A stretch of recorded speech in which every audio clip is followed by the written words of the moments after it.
दोस्तों, आज से 200 साल पहले क्या किसी ने सोचा था हम 7 समंदर पार से सीधा प्रसारण देख पाएंगे? क्या किसी ने सोचा था मीलों दूर बैठे किसी इंसान से सीधी बात कर पाएंगे? लेकिन आज ये सब हो रहा है, और ये सब इसलिए संभव हुआ जब मनुष्य ने प्रचलित धार्मिक किताबों की कपोल कल्पनाओं से हटकर सोचना शुरू किया। पिछली सदी के आविष्कारों में से कुछ बड़े आविष्कार हैं टीवी, मोबाइल और इंटरनेट, जो आज रोटी, कपड़ा और मकान की तरह ही इंसान की मुख्य जरूरतों में शुमार हो चुके हैं। और हो भी क्यों ना, मनोरंजन के साथ साथ आज इनके जरिए आप घर बैठे ही पूरी दुनिया की जानकारी जो रखते हैं। जहां टेलीविजन पूरी दुनिया को आपके ड्राइंग रूम में समेटता है, वहीं आज का आधुनिक इंसान मोबाइल के जरिए दुनिया भर के ज्ञान विज्ञान की जानकारी अपनी जेब में लेकर चलता है। जैसी भी जानकारी चाहे, जो भी देखना चाहे, वो सब उंगलियों के इशारे पर हाजिर हो जाता है। लेकिन समस्या ये है दोस्तों, टीवी और मोबाइल के जरिए जहां दुनिया भर का ज्ञान विज्ञान आपके घर में पहुंचता है, वहीं इन्हीं के जरिए गलत जानकारी और अंधविश्वास भी अब आपके घर में पहुंच रहा है। क्योंकि विज्ञान को अपना सबसे बड़ा विरोधी समझने वाला, आस्था अंधविश्वास की कमाई खाने वाला पाखंडी गिरोह जो सदियों से दूर और चालाक रहा है, अब विज्ञान को ही हथियार बनाकर मैदान में उतर चुका है। आज वैज्ञानिक युग में अंधविश्वास भी हाईटेक हो चुका है। बसों और ट्रेनों में दिखने वाले बाबाओं के स्टिकर अब वेबसाइट और ब्लॉग में बदल चुके हैं। टोने टोटके चौराहों से निकलकर 40 इंच के LED टीवी तक पहुंच चुके हैं। फुटपाथ पर बिकने वाले गंडे ताबीज धन कुबेर और धन वर्षा यंत्र बनकर अब टीवी पर बिकते हैं। टीवी सीरियल अब मनोरंजन के नाम पर इच्छाधारी नाग नागिन और काला जादू दिखाते नजर आते हैं। और खबरों से खबरदार करने की बात कहने वाले न्यूज चैनल अब सिर्फ बाबाओं, पंडों और नेताओं के लिए प्रचार का मंच बन चुके हैं। दोस्तों, इस तेजी से विज्ञान के साथ आगे बढ़ती दुनिया में इंडिया तो पूरी तरह डिजिटल नहीं हुआ है, लेकिन आस्था और अंधविश्वास पूरी तरह डिजिटल हो चुके हैं, जो आपके परिवार और बच्चों की मानसिकता को डिजिटली कुंद करने में लगे हैं। आज हालात ये है, news channel, TV serial, mobile पर फैलते अंधविश्वास और गलत जानकारियों से भी आपको और आपके परिवार को खबरदार रहने की जरूरत आ खड़ी हुई है। नमस्कार दोस्तों, स्वागत है आपका हमारे चैनल ह्यूमन विद साइंस में। दोस्तों, आज इस वीडियो सीरीज में हम इसी हाईटेक अंधविश्वास पर सिलसिलेवार बात करेंगे। अगर आपने अभी तक चैनल को सब्सक्राइब नहीं किया है तो जल्दी से कर लीजिए। नीचे लाल रंग के सब्सक्राइब के बटन को दबा लीजिए और साथ ही बेल आइकन को भी प्रेस कर लीजिए, ताकि आपको हमारे हर वीडियो के नोटिफिकेशन मिलते रहें।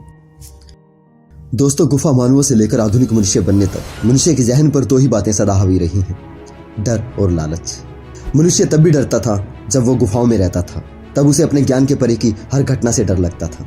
फिर उसने बस्तियों में रहना शुरू किया और अपने डर से निजात पाने के लिए कई देवी देवताओं की कल्पनाएं की। फिर अपने ही बनाए देवी देवताओं के अनिष्ट करने से डरने लगा, उनकी कृपा पाने के लालच में पड़ने लगा। आज का मनुष्य गुफाओं से बस्ती से बहुमंजिला इमारतों तक तो पहुंच गया है, फिर भी इन कल्पनाओं के अनिष्ट करने के डर और कृपा पाने के लालच से पीछा नहीं छुड़ा पा रहा। इसका कारण यही है, हमें हमारे परिवार की तरफ से बचपन से ही धार्मिक डोज देने शुरू कर दिए जाते हैं। हमारे पूर्वजों से मिले धार्मिक अंधविश्वासों को हमारे माता पिता हमारे कोरे मन में बचपन से ही भरने शुरू कर देते हैं। बड़े होकर कोई चाहे डॉक्टर बने या इंजीनियर या कोई वैज्ञानिक ही क्यों ना बन जाए, उसका इस अनिष्ट के डर और कृपा के लालच से पीछा छुड़ाना आसान नहीं रहता।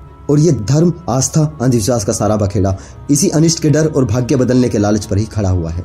आज हम अपने आप को कितना भी हाईटेक समझ रहे हों, लेकिन इस सदियों पुराने डर और लालच से पीछा नहीं छुड़ा सके। इस भागम भाग भरी जिंदगी में कोई भी परेशान और हताश इंसान अपने दुख दूर करने, जल्दी से अमीर बनने और भाग्य बदलने के चक्कर में कहीं ना कहीं अंधविश्वास के चंगुल में फंसी जाता है।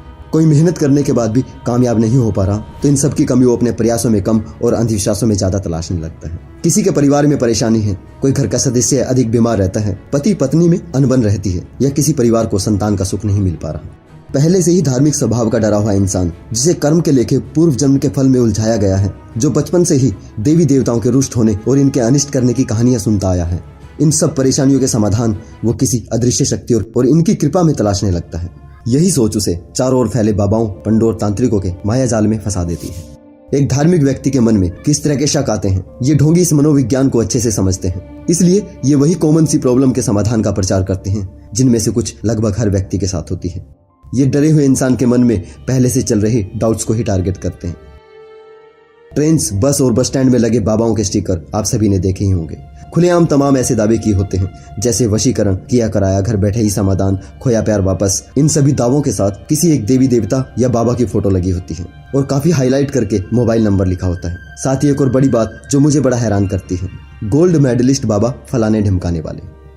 दोस्तों, पता नहीं ऐसी कौन सी संस्था है जो इन बाबाओं को गोल्ड मेडल देती है। बहरहाल, विडंबना यह है कि आज आधुनिक युग में जब मोबाइल और इंटरनेट हर किसी के हाथ में है, इन बाबाओं, पंडों और तांत्रिकों ने इंटरनेट पर भी अपनी दुकानें सजा ली हैं। इनके ब्लॉग्स हैं, फेसबुक पेज हैं, आकर्षक वेबसाइट हैं।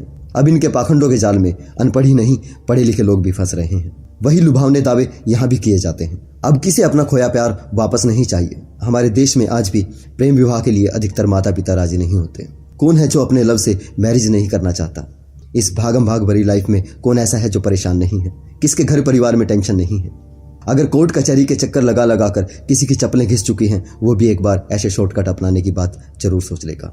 ऐसे में कोई ये दावा करे एक फोन कॉल से ही घर बैठे ही आपकी समस्या का समाधान हो जाएगा, या कोई बाबा पंडित टीवी पर आकर बोले ऐसा उपाय कर लो आपका भाग्य बदल जाएगा, सारी परेशानी और दुख एक फोन कॉल से, एक छोटे से उपाय से दूर हो जाए, ये लालच किसी भी धार्मिक जंजालों में फंसे इंसान को भटका सकता है। आज भी 21वीं सदी में, जिसे हम वैज्ञानिक युग कहते हैं, अक्सर अंधविश्वास के शिकार लोगों की अनगिनत खबरें हमें पढ़ने सुनने को मिल जाती हैं। अब किसी को प्रेम विवाह करना है तो ऑफर है। अगर कोई माता पिता अपने बच्चे को प्रेम विवाह करने से रोकना चाहते हैं, वो भी इनके जाल में फंस जाते हैं। अंधविश्वास की आड़ में अपनी बेटी को तांत्रिक के पास भेजना एक माँ बाप को भारी पड़ गया। लड़की के परिवार वालों ने उसे उसके बॉयफ्रेंड से दूर करने के लिए तांत्रिक के पास भेजा था, लेकिन तांत्रिक ने तंत्र मंत्र की आड़ में लड़की की आबरू को ही तार तार कर दिया। अगर आप तांत्रिकों की ठगी लिखकर गूगल पर सर्च करेंगे, आप खबरें पढ़ते पढ़ते थक जाएंगे। न जाने कितने ही लोग आए दिन इनकी ठगी का शिकार होते हैं। अमूमन औरतें पुरुषों के मुकाबले अधिक धार्मिक स्वभाव की होती हैं। उनमें डर और लालच पुरुषों की तुलना में ज्यादा होता है, इसलिए वो इन तांत्रिकों और बाबाओं की आसान शिकार होती हैं। इन तांत्रिकों के चंगुल में फंसी न जाने कितनी ही औरतों के दामन तार तार होते हैं। न जाने कितनी ही औरतें और बच्चे इस तंत्र मंत्र की बलि चढ़ जाते हैं। आज आधुनिक युग में इनका प्रचार तंत्र और भी व्यापक हो गया है। आज भी पढ़ा लिखा अंधविश्वासी समाज इनका शिकार बन रहा है। लोग धार्मिक अंधास्तिक बने हुए हैं, इसलिए एक से एक बकलोल बाबा भी इस धंधे में कामयाब हो जाते हैं। समोसे के साथ किसी खास रंग की चटनी खाने से भाग्य बदल जाने की बात में लॉजिक ढूंढना तो खैर मूर्खता ही होगी। कोई तुकबंदी मिल जाए बड़ी बात है, लेकिन हमारे भारत में इस तरह के बाबा भी कामयाब हो जाते हैं। इच्छाधारी बाबा से लेकर फिल्मी स्टंट करने वाले बाबाओं तक इनकी लंबी लिस्ट है। कितने ही जेल में हैं, कितने ही अभी अपनी गुफाओं में लीलाएं कर रहे होंगे। अगर आप सोचते हैं आप पढ़े लिखे हैं और आप इन बाबाओं के चक्कर में नहीं पड़ सकते, तो आपके लिए अंग्रेजी बोलने वाले बाबा तैयार हो चुके हैं। The intensity and continuity is separate for a non-veg crooked brain which has seen only ups and downs. हर तरह का हाईटेक बाबा आज अपने अपने जाल बिछाए खड़ा है। जिसके अंदर जरा सी भी धार्मिकता है, उसका इनसे बच पाना मुश्किल है। दोस्तों, इस सच्चाई को हम जितना जल्दी समझ ले उतना ही बेहतर है। चाहे पाखंड और अंधविश्वास की कमाई खाने वाले ढोंगी बाबा हो या मंदिर में बैठे पुजारी, इन सब का मकसद एक ही है, और वो है आपके मन के अंदर बैठे काल्पनिक डर का धंधा करना, आपको और डराकर अपने अपने जाल में फंसाए रखना। डरा हुआ इंसान पहले मंदिर में चढ़ावा चढ़ाता है, फिर बाबाओं और तांत्रिकों के पास लुटने के लिए पहुंच जाता है। ये सभी गिरोह आस्था और अंधविश्वास की कमाई मिल बांट कर खाते हैं। जैसे कोई मूर्ति मंदिर में है, उसी तरह किसी देवी देवता की तस्वीर तांत्रिक के ठिकाने पर भी है। कोई तांत्रिक किसी भगवान का नाम लेकर ठगता है, तो कोई किसी शैतान का नाम लेकर ठगता है। अगर कोई पंडा पुजारी कहे तांत्रिक के तंत्र झूठे होते हैं, तो फिर लोग श्लोक और उनके मंत्रों पर भी सवाल करेंगे। इसलिए ये सब चलने दे रहे हैं, होने दे रहे हैं। किसी का शैतान जिंदाबाद रहेगा तो इनका भगवान भी जिंदाबाद रहेगा। ये कैसी विडंबना है दोस्तों। आज के समय में जब हम अपने भाई बंधुओं पर यकीन नहीं करते, अपने माता पिता पर यकीन नहीं करते, हम उनकी भी किसी न किसी बात पर सवाल करते हैं, लेकिन इन पंडों, बाबाओं, मुल्ला मौलियों पर आंख बंद करके यकीन कर लेते हैं और पूरे तन मन धन से इनके कहे पर अमल करते हैं। दोस्तों, आदिकाल के मनुष्य का अपने ज्ञान के परे की हर घटना से डरना, हैरान होना तो स्वाभाविक था, क्योंकि तब उनके पास ना कोई तकनीक थी, ना ही विज्ञान। लेकिन आज 21वीं सदी के मनुष्य का काल्पनिक डर और लालच में पड़कर तांत्रिक और बाबाओं के चंगुल में फंस जाना साबित करता है हम किस काल में जी रहे हैं। दुनिया में हमारा स्थान कहाँ है। आज भी हम धर्म आस्था के नाम पर इतने अंधे हैं। हम जरा सा तर्क वितर्क नहीं कर पाते, जरा सा दिमाग पर जोर डालकर ये नहीं सोच पाते। ये समाज से और गृहस्थी से भागे हुए ढोंगी बाबा, तांत्रिक लोग जो अपना भला नहीं कर सके, हमारा क्या भला करेंगे। ये भी जब पकड़े जाते हैं तो इनके सारे तंत्र मंत्र धरे रह जाते हैं, लेकिन फिर भी हमारी आंखें नहीं खुलती। फिर भी हम किसी न किसी बाबा के पांडालों की भीड़ बन ही जाते हैं। हम आज भी उसी आदिकाल के मनुष्य की तरह ही डरते हैं। आज भी किसी कबीलाई सभ्यता की तरह हम इन पंडे पुरोहितों, ओझाओं के झूठे जंजालों में फंसे हैं। आधुनिकता का खोल पहने आज भी हमारी सोच आदिकाल के मनुष्य से आगे नहीं बढ़ पाई है। जब तक हम पढ़े लिखे लोग अंध धार्मिक बने रहेंगे, ये घटनाएं थमने वाली भी नहीं। ये पाखंडी अंधविश्वास की कमाई खाने वाले किसी न किसी रूप में अपडेट होकर भारत को गर्त में ले जाते रहेंगे। जब तक समाज अंधविश्वासी रहेगा, इनके धंधे ऐसे ही चलते रहेंगे, क्योंकि एक अंधविश्वासी समाज एक अंधविश्वासी डॉक्टर को ही जन्म देता है, जिसे इन बाबाओं के इश्तिहारों में पूरे मेडिकल साइंस को किया गया चैलेंज नजर नहीं आता। एक अंधविश्वासी समाज से ऐसा ही इंजीनियर पैदा होता है जो वास्तुशास्त्र के हिसाब से मकान और दुकान बना कर देता है। एक अंधविश्वासी समाज से विज्ञान के बलात्कारी साइंटिस्ट ही जन्म लेते हैं जो विज्ञान का खाते हैं और गुणगान काल्पनिक भगवान का करते हैं।